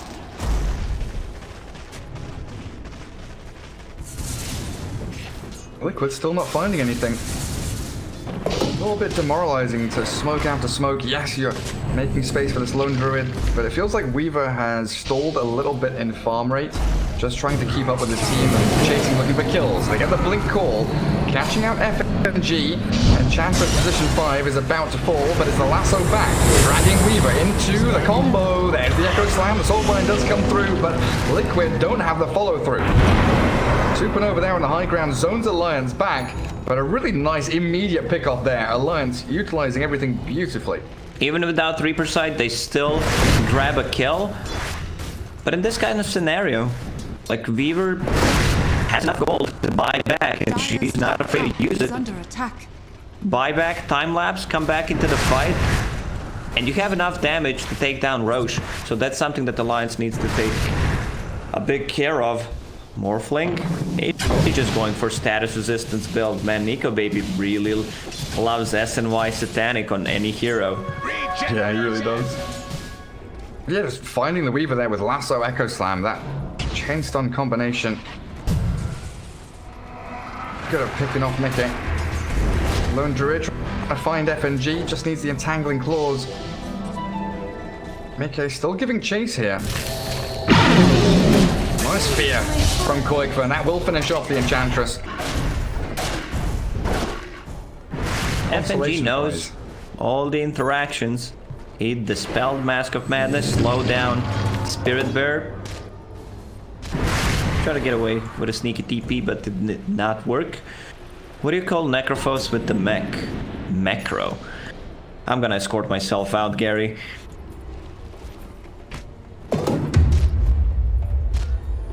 You're a breath of fresh air, Lacoste. A beautiful flower. It's been a very slow game. We need dad jokes like that. Yes, we do. Or we need a stick to poke them. Come on, do something. 20 minutes in, only 17 kills. There we go. Blink Lasso from S4. Catching the axe. They've got the chain stuns and the blow up from Nico Baby. And Alliance really finding their groove now, as Limp was showing on the mid lane, and you kind of expect, oh, Necro's there, and maybe they're sitting behind him. But Alliance playing that little bit of mind games, the unexpected move. Tiger trying to get his level 12 up top. That second point in Supernova. Chantress? The Centaur. Guard up the wave, make sure they are maintaining their lanes. What's the next timing they're looking for here as Liquid? They've got Blink Hood Axe. Basher's coming up for Lone Druid. It's that Weaver Lincoln's, you know, that defensive item on Mickey. It's a very costly item, but he needs to grab it against the shotgun, Reaper sight, and mostly initiation from the Batrider. Batrider's having an extremely good time. Blink Dagger, Wind Blaze, Boots of Travel, a lot of movement speed, pretty easy to catch. The problem is they also don't have any kind of save on Liquid, so if they get a good jump, that means one hero is just straight up dead. Well, here we go again, the fourth smoke in a row from Liquid, and they finally catch a core target. Limp down to half HP, but self-fuels up. Still has the mech at 61 charges. He's going to turn and fight. Foxy, he's got to keep himself topped up here, because the Reaper Scythe is ready to go. The E-Blade Adaptive Strike, down falls the axe, and Liquid's initiation yet again comes to nothing. Nikkei trying to shoot you away, but they've got the Blink Lasso. S4 continues the fight, and even with the Savage Roar here to push them back, they drag him across the fissure. Limp being focused down by the bear as they've blown up Insania's Grimstroke, and Limp is still going. Death pulsing himself up, but the Supernova lands in the middle of the fight. The focus now from Alliance, though. Down goes the Pyramid, and a triple kill for Nico Baby, trying to turn it into more, but the Adaptive Strike doesn't quite land. And a couple of hits from Death, the waveform, 300 gold into Nico Baby's pocket. They might run into Roche Pit with this. Morphling has enough damage to take it down. I love Hanskin's positioning. He was just waiting with that Echo Slam for a very, very long time. Using Dust, killing Weaver before she could get the time lapse off. just echo slamming and using multiple fissures before that. So sometimes, you know, it's really worth the wait. Into the roach pit, Taiga with the buyback. I don't think you can contest this. They're Going down so quickly. Liquid knows they need something drastic here to turn the tide of the fight. There's the Inkswell, but Blinkle misses. Roshan's about to fall, and Nico Baby grabs the gauge. Now Boxy, he is stranded, completely isolated and demolished. Liquid falling apart. Not that good of a game. 1-6-0. I mean, we can go back to that Ring of Health purchase where you are just delaying your Blink Dagger and choosing the wrong fights, messing up with the team's timing, what you want to do. Even when this Lincoln Sphere comes up, it's still not a real defensive item. They pop one dust, Echo Slam or Reaper Sight, you're gonna die. Yeah. And it feels like Liquid have tried everything. You know, smoke after smoke. It was like 5 in a row. They even smoked to try and get towards that Roshan. But now they're probably, you know, they should be anyway, completely out of smokes. So any potential to swing with a nice pickoff, completely out of the question as S4 grabs up the Grimstroke. Fisher will block Insania inside that Firefly, but it looks like FNG may have stepped a little too far forward. He's got the backup of his team, and Liquid don't want to get embroiled in a long duration team fight here. Also, they try to go for Necro in that fight. Necro is sitting at 2000 HP, has some extra armor coming on from that plate mail. Axe Call into Savage Roar. Savage Roar was missed, but still it did not be enough to bring him down. They have no burst damage. Spirit Vessel is completed on Taiga. No charges whatsoever. And this is much more like the alliance we saw up against TSpirit, right? The map movement, the knowing where to stand, the ability of alliance to kind of hold areas of the map when you know your opponents are about to smoke into you, or you know that these team fights can be decided in a matter of seconds. The decision-making from Alliance has been super spot on with, you know, the first 20 minutes of the game. Lift is like the only hero showing on the map. They do quick call. Boxy's in, but he rules up. Trying to stop this initiation onto S4, who gets leashed by the Soulfire, but they turn onto Boxy with the Reaper's Sight. The Blink Echo catches Weaver. Lincoln's popped and oh, Mickey with the time lapse out does manage to save himself. Focusing Nico Baby, whose strength morphs back up just a touch. A 1-for-1, but Axe dead for 60 seconds. Batrider could theoretically buy back and boots of travel here if they want to. No lasso. Okay, he's gonna have lasso. Heck, he's out in 20 seconds. No need for buybacks. Nico Baby's in. Tiger very nearly taken out that E-Blade. Mickey. He is diving the back line. He's dusted up. Hanscan out of mana. Swarm's going to catch a glimpse of the rest of Alliance coming in, and I think Mickey here is going to try and go and cut that bottom wave. Weaver is so annoying to play against. Like, once you get one defensive item, and if they're limited on catch, it's just very hard to bring her down and like start cutting the waves, picking up bounty runes. Always have TP ready. So Long Druid, Massive Madness, Skull Bash, that's so. They've caught Insania again, this Grimstroke annihilated with a flame break back in. They're gonna try and fish her up and catch the Phoenix as well, with the E-Blade Adaptive Strike following him through. He's supernova to buy himself a second life, but that's your team fight ulti down. Maybe they don't know. Maybe Alliance did not see that one. They're gonna go high ground, Blink Call, catching more Blink. He's got the Aegis, don't forget. So Nico Baby not too bothered about that as Mickey going for S4. Lacking damage though as they need to take down this Morphling, but he wayfalls away. Alliance, they just reset. Still 5 heroes strong, forcing buybacks from Team Liquid. Quirqua's Long Druid is extremely powerful and should not be underestimated. Alliance is just waiting for their abilities to come online. Batrider will have lasso in 30 seconds. Echo Slam is ready now, so they can still take the fight. Liquid is very strong when they're defending the base. 60 seconds or so, 50 now for that Supernova. Oh, Boxy. He stepped just a touch too far. FNG slows him down, trying to Inkswell him out, but the Yule's up dispels it off. The Hanskin Fisher Burning up the axe. The Alliance very tentative with their move forward. And at the very least here for Liquid, Mickey able to get out on the map. Clearing out a couple of waves. Oh, they're pinging the bear. Alliance want to kill the bear. Koikfa does have a resummon. Pops his ulti as Liquid prepare for a fight. They're pinging high ground. They see Hanskin. They know where that Earthshaker is sitting. They jump call with the Inkswell. It looks like the Echo Slam's going to land only on the one. What's getting called out? But the burning damage kills off Nico Baby. Beautifully done.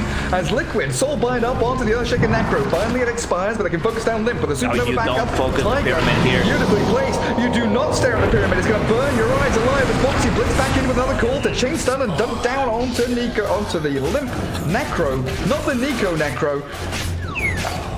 We've seen the same thing from Alliance when they were playing against Team Secret and Gamers Without Borders. Like, they were hiding in this area, baiting, and Team Liquid took one out of their books. I think Fisher would have been much better just to try to stop anyone who was in those trees, but they had no vision of that area. So this just shows that this game is far from over. Absolutely, you called it. That Lone Druid for Koikfa. Do not underestimate the strength of this beast. He is an angry bear. 263 damage with that Deso, Basher, Mask of Madness, Greater Fairy Fire, amping it up as well. And if they get anywhere near your tier 2's your base, Liquid, they can shred these buildings. So you've got to be careful as Alliance where you take the fights as well. You cannot take a fight on your side of the base unless you know you're going to win it. Koiko has enough gold to buy full MKB. So that's a mixed damage. You have magical and physical. Also Greater Fairy Fire, so extra 35 damage on top of that. Radiant are scanning. Kind of excited to see what Mika goes after this Satanic. I was wondering about like a Nullifier or something here. Allow him to maybe focus that Necro a little better. Getting status resistance against Earthshaker Necro ulti is very, very good. Like, Earthshaker can't lock you down with the combo. Unless he gets Timeless Relic as a tier 4 item. A little bit of a poke onto FNG. Weaver and Phoenix. Forcing Alliance's hand up northwards. Tiger TP's out just in time. S4 guesses incorrectly. Coin for me. Nero Entangle cooldown now on the Lone Druid. Haste. As they do push out that bottom wave. That's such a weird way of saying it. Like 0 cooldown. Couldn't you type no cooldown? I don't believe I've ever seen 0 in Dota as a description besides this one. Yeah, that's true. It's not even 0 second cooldown, right? It's just 0 cooldown. Dire structures are fortified. 0 Entangle cooldown. Radiant's top tower. I never noticed that until then. Lacoste pointing out all the little intricacies of Dota 2. There is that MKB. Does leave the Lone Druid without buyback. Radiant's top tower is under attack. They are putting themselves in a position here. Oh, hello. Jump on top lane. S4 has the lasso. Yet again, focusing his no buyback. Yeah. Adaptive Strike finishes him off. Dead for 71 seconds. But this is the thing, right?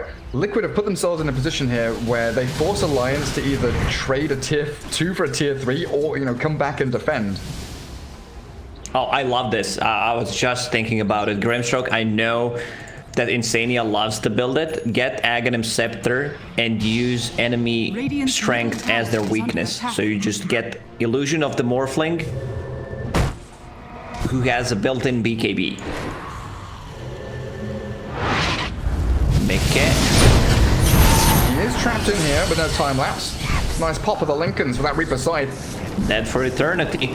100 seconds with no buyback. He's 900 gold away from it. A massive window now opens for Alliance, and they smoke straight out across the map. Roshan's alive in 1 minute, but this is going to be a high ground push. That Aghanim Scepter that I talked about on Grimstroke is a game changer. But I would love to see Taiga giving him Philosopher's Stone so that he can finish it off. Bro, just land me Philosopher's Stone. I swear to God, I'm gonna give it back to you after I finish Ags. Yeah, your Shivas doesn't matter. My Agnim's is going to be huge. 1 minute though, as Alliance very likely going to take a tier 3, if not barracks. Radiant do have their glyph. Still is a little spooky here, pushing into Supernova. Enchantress going to be pushing at that bot wave with a Centaur as Boxy leaves the lane. They don't know that Weaver doesn't have a buyback, right? That is the key thing here. We as spectators, we know that he's 900 gold away from it, or 800 now. But Alliance are kind of expecting the Weaver to have buyback, and that 5v5 could be brought out. Roche will spawn in 14 seconds. I mean, Liquid can still contest it. Whose courier is it? It's Hanskin's courier inside the pit to see the exact spawn timer. Lanes are in a very good position. Bottom lane, FNG's Centaur just pushing the wave. Little by little. Into Roche they go. Nico baby down so quickly. Smoke, he stopped them from attacking. So Cheese and Aegis for Alliance. Bro, give me that Philosopher's Stone. Now, I mean, it's really game changer once you get that item. Yeah, like they're giving Insania the space to farm. May as well give him that additional little boost. He's the one clearing out the waves. And there is Roshan now for Alliance. Aegis and Cheese in the hands of Nico baby. Radiant's top tower is Repair kit on Foxy, so an additional way here for Liquid to defend their base. Weaver still very distant from the Satanic. And the net is closing in around them. Alliance taking out all of these outer towers. Radiant's top tower is under attack. Oh, S4 is here alone. He cancels the Lincolns with that Yule Scepter, popping it as Mickey is going to be forced to time-lapse and Shikuchi away. Tiger might be focused here, but a good dive out is going to save him for a little bit. He's going to try Sunray TP, but a great vision from Hanskin stops him in his tracks. Now the chain stuns, he cannot escape from this. He blade into the adaptive strike again from Nico baby, but Phoenix has buyback. Insania just needs 1,000 gold to finish off that Aghanim Scepter.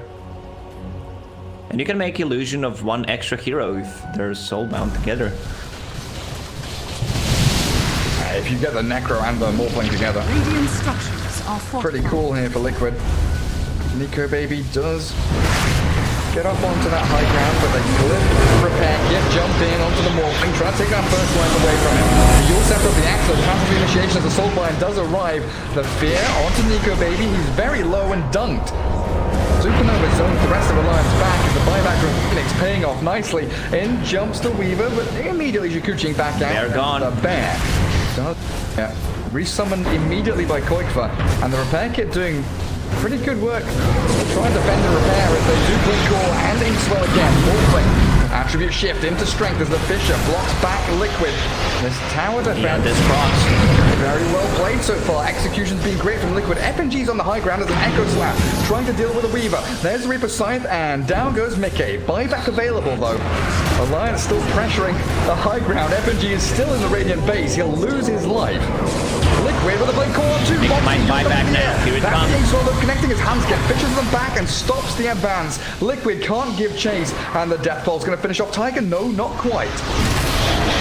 Another Yules from Limp, stopping the bear from tracking him down. Make Shikuchi Inkswell. Flame Break pushes them back. S4 just buying space for Alliance to retreat. Oh, Alliance retreated so nicely without losing anyone after the buyback from Mikke. Cheese and Age is gone. So this gives more time to Insania to actually buy that Aghanim Scepter. Just 700 gold away. Very close. 400 gold away from Ags on Grimstroke now. Is getting all the farm in the world. Bottom wave given to him. And we're getting some really massive items for Liquid. You know, they're defending their base. That tier 3 tower bottom lane still half HP. It did take them 2 repair kit charges. but you've got BKB on Axe now. Koikfa has Abyssal Blade on his bear. If they're able to get some more of these sick Inkswell Blink calls with the Abyssal Blade onto Morphling, Nico Baby, he can fall very quickly. Radiant are scanning. Flicker on Morphling. Wow. That's just how afraid he is, right? If they go on, it's actually a very good item here. If they decide to go on him, the spell against the Spirit Vessel could keep him alive. FNG has walked into this one. Fisher not going to save him as the BKB from Axe does allow him to continue fighting at the subway on Morphling with the damage of the Savage Roar. The Chainstones of the Nico Baby is taken down. Beautifully done by Liquid. And Limp, he on this does pop. But Alliance don't have their main heavy hitter, so Limp's just going to get chased down here. There's no escape. They've got Blink Echo Slam. That's the only thing that Hans can do, but he whips it completely, misses on the initiation. And Boxy has the Blink call. Limp is going to fall. The Necro is gone, and Hanskin obliterated. Shocking performance from Alliance. That is not what they needed. Oh man, Nico Baby can still die, even with that Satanic, Eye of Scotty. Quake's Lone Druid dishes serious amount of damage, full Abyssal Blade, so there's enough lockdown for him. The question is, do you want to like play this super late game against Lone Druid? He can get 12 slotted, 14 slotted, Aghanim Scepter 15 slotted. You know, add some extra moon shards on top of that, so 3 extra item, 18 slots, hero. The perfect chat line from Koikfa as well. Synergy. The Chainstones there from Liquid, the Blink, the Call, the Inkswell, the Savage Roar, the Abyssal Blade, everything perfectly timed onto that Morphling to actually shut him down, and he's dead for another 25 seconds. Yes, the Dire have a repair kit, but Koikfa's bear with Demolish is shredding through this objective. They're going to find a lane of barracks here, even with the buyback of Necro, or maybe Liquid back up. They don't want to commit. Limp's buyback is going to force them away. Oh, Minotaur Horn. That's a pretty big item on the Weaver. Doesn't have any defensive items other than Lincoln Sphere. Or are they giving that to Koiko's Lone Druid? No, you are right. They're giving it to Weaver. Yeah, makes sense. 340 damage on Koikfa's bear. Big bad boy. 4,000 HP. 2 heroes with buybacks at the moment only. Both from Alliance. Batrider and Earthshaker. Grimstroke just got his as you said that. Oh, Leveler. That's a nasty item for Lone Druid. Team, yeah, when I saw the Dire team have one, Nico Baby was holding it and I was like, does he really want it? I think the Lone Druids would like that one. Finally, Alliance get their own. Timeless Relic on the Morphling. Extra. Okay, he just sent it somewhere. Swapping it all around. Timeless Relic on the Earthshaker now. Okay. Havoc Hammer for the Enchantress. That's what I said. They see Weaver with status resistance build, so Earthshaker can't lock her down. That's when you need some extra stun duration that's gonna come out from a Timeless Relic. You can't pull off the combo because of the status resistance. For now, Koikfa not grabbing the leveler for his bear, keeping the Greater Fairy Fire on him. They hold a little high ground outside of their base. Clear the mid-wave. Top lane looks like it's coming towards the Radiant side thanks to a couple of Necro illusions. Liquid with a very sneaky smoke. They've drawn a long line from the triangle down to bottom lane. Radiant's bottom tower is under Full attack. wraparound. Radiant are Necro's the only one showing here, and Radiant scan high ground, so they know they can go up this ramp reasonably safely. And now they have high ground to low ground advantage. They've got the jump. Is under attack. Alliance have no idea this is coming. Alliance think they're off to the western side. Bottom lane is pushed in. But Liquid just walks straight past them. There's the bear jumping forward with the Inkswell Savage Roar. They've got a Blink Call and Morphling is about to fall. The Supernova on his head. And Nico Baby waveforming away, barely surviving. Has one charge up his sleeve as a chase on. They need to find a kill. Liquid chasing towards Limp. That's the Necro they want now as 3 heroes converge onto their location. Hanskin whips his Echo Slam. He echoes the ground. No! He doesn't get the Blink off. FNG falling after Limp. Hanskin Disillusion. having... They can't fight into this. Aghanim Scepter on Grimstroke, Morphling, it's all you need to win a team fight, plus some extra abilities to lock him down, and they have enough. You have Axe, you have Lone Druid with the full Abyssal Blade, so that's Refresher, Shard, Cheese, and Aegis. They would have preferred to get Aghanim Scepter, I believe, but you can give that to your Phoenix, who's very, very high level. I didn't know Come With Me was still playing professional Dota 2. But Liquid with a great comeback in this game, taking out that Roshan, giving Refresher Shard Radiant's bottom tower over to the Lone is under Druid. I attack. wonder if Tiger wants that one, or if they do actually want the multiple summons on the bear. Leveler now up on the Spirit Bear as well. Structures are fortified. As Liquid come charging down that mid lane, they've already opened it up with the tier 3 earlier on, so racks are exposed. Necro with no buyback. It's on cooldown for 4 minutes. And Liquid with a great opportunity. The barracks so quickly melting. Life stream out of the sun. Spirit Bear. Dire's middle barracks has fallen. Holy crap. And Hanskin, the last couple of fights, he's had a real screamer here. Morphling Illusion and the Blink Call. Nico, maybe he's going to be shredded. He tries to get his Manta off with the Shadow Emerald to buy him a little bit of time, but they've found the kill on S4 in the midst of it all. No buyback on your Batrider, and Alliance still 2 heroes down as their base is crumbling. Team Liquid. Oh, love it. They gave Refresher to Grimstroke so he can use 2 Darkbird threats. Has fallen. That's insane. 2 Soulbinds. 2 set of racks is gone already. And another smoke. The first 4 or 5 smokes from Liquid didn't pay off, but the last couple they've had have been gorgeous. The Dire Courier was heading down towards the secret shop, it looks like. Not sure exactly what they were trying to buy. Blink Call though. Foxy finds the jump. Immediately onto Earthshaker. Yules himself up. And Blink away, no. The Swarm is up on him, so dead. Buys back immediately. Trying to continue this fight, but they're still without their Batrider on Soulbind. With the Supernova, the Morphling just can't withstand this pressure. Nico Baby's going to have to buy back himself, but the lane of Barracks bottom is starting to fall. The Mega Creeps are going to come here as Liquid stamp their mark on the game 40 minutes in. They want to outpush it, make us pinging it out. I'm going to clear the creep wave, get our creeps closer. Refresher on Grimstroke. Man, that's an insane damage. And Boxy really has been stepping up. Now he's got the additional backup of the Lone Druid Spirit Bear with that Abyssal Blade. He knows that all he has to do is blink, call, Morphling. That's his job. Don't focus Necro. Maybe if you can find the Earthshaker, get that pick off onto Hanskin to stop the Blink Echoes. You never know, you know, maybe Hanskin is playing the long con. Miss the Echo Slams, and now, when it matters most, get the biggest one of your life. Oh, the big brain play, huh? Full sense of security. He has a Shadow Blade, there's no gem. He should be able to do it. There's the Blink Lasso with the Aghanim Scepter jumping in, but the Blink Call from Boxy catching the Echo Slam, does catch 2, but he comes the Soulbind. Oh, Liquid have got this one in the bag now. Yules up on the Earthshaker, buys for a little bit of time, but Midgate is clearing up the back lines. 3 in a row with no buybacks for Alliance. It's game over as Liquid find the sickest comeback.